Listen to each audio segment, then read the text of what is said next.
ওয়ালাইকুম সালাম। আসসালামু আলাইকুম। ওয়ালাইকুম আসসালাম। কি নাম? জান্নাত। বয়স কত আপনার? 18। বিয়ে হয়েছে? না। দেশের বাড়ি কোথায়? নোয়াখালী, লক্ষ্মীপুরে। ওইখানে থাকেন? জি। যেখানে দেশের বাড়ি বলেছেন ওখানে থাকেন? হ্যাঁ, এখানে থাকি, ঘর ভাড়া থাকি এখানে। ঘর ভাড়া থাকেন? দেশের বাড়ি হাতিয়া, আর আমার লক্ষ্মীপুর, মানে ঘর ভাড়া থাকি। লক্ষ্মীপুরে ঘর ভাড়া থাকেন না? হ্যাঁ। প্রিয় দর্শক, আমি একজন আপুর সাথে কথা বলছি। উনি আসলে প্রতিবেদন আসছে বিয়ে বসার জন্য। তো ওনার মুখের কিছু কথা আপনারা একটু মনোযোগ দিয়ে শুনবেন। তা আপু, শুনতে চাই, এই যে আপনি আমার সাথে কথা বলতেছেন, এই নাম্বারটা কার? এই নাম্বারটা আমারই। এই নাম্বারে ফোন করলে আপনাকে পাওয়া যাবে? এইটাতে? মানে আপনার এই নাম্বারে ফোন করলে পাওয়া যাবে কিনা আপনাকে?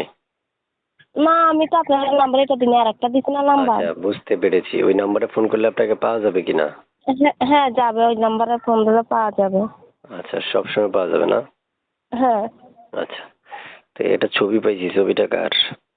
ছবিটা আমারই। এই ছবিতে ফোন করলে বা এই ছবি মানে আপনার এই নাম্বারে ইমো টিমো আছে, যে নাম্বারটা আমাকে দিয়েছেন? না না, আমার তো টাচ ফোনই নাই, বাটন ফোন। Button mobile? হ্যাঁ। আচ্ছা, প্রিয় দর্শক, শুনতে পেরেছেন। আপনারা আপুর সাথে যোগাযোগ করার জন্য স্ক্রিনে দেওয়া যে নাম্বারটা থাকবে, এই নাম্বারে যোগাযোগ করতে পারবেন বা কথা বলতে পারবেন।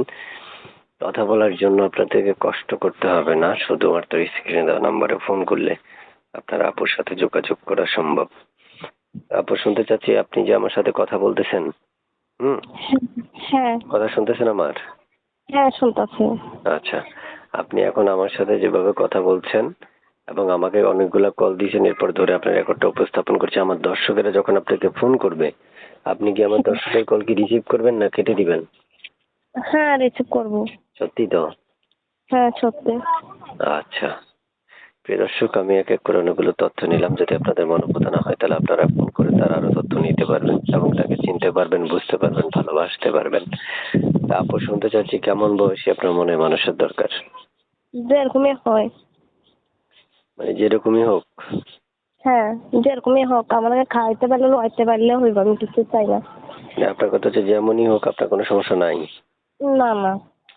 আচ্ছা, প্রিয় দর্শক, শুনতে পেরেছেন, যেমনই হোক, ওনার কোনো প্রবলেম নেই। আপনারা শুধু ওনার সাথে যোগাযোগ করবেন এবং ওনার সাথে কথার মাধ্যমে যদি ভালোবাসা দিতে পারেন, নিতে পারেন, তাহলে উনি রাজি আছে। ঠিক আছে আপু, ভালো থাকেন। আল্লাহ হাফেজ। আচ্ছা, আপনার ভালো।